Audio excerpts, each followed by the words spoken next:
Analysis is a method, and it's a very powerful and useful method, and I don't think anyone should attempt philosophical speculation who doesn't have a taste for it.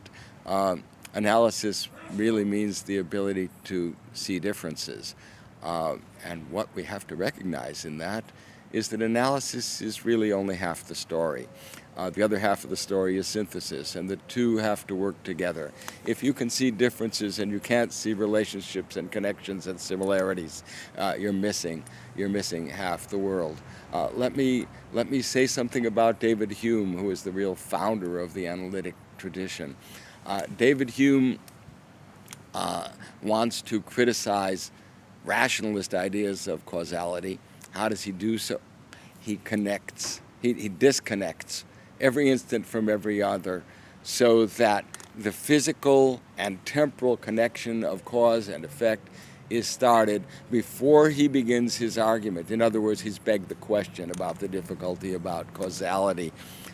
Similarly, with regard to the is and the ought, he makes a distinction, he refuses to see the connection. So we know that facticity is not always to be valued, that being is to be valued, is shunted to the side and ignored. Aristotle has a wonderful definition of intelligence. Aristotle defines intelligence as the ability to see the middle term. That means, in a syllogism, the term that would connect things that seem to be unrelated. You have all men are mortal. How do you show that that's so?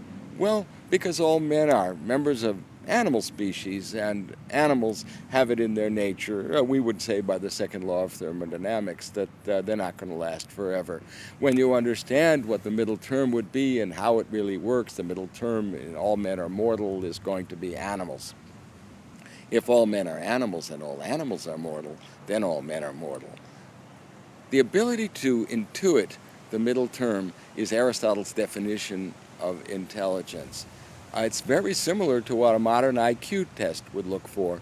If you put it in a more generic sort of way, what that means is understanding the differences between things that appear similar and the connections between things that appear different. You've got to be able to do both, to do any kind of thinking at all.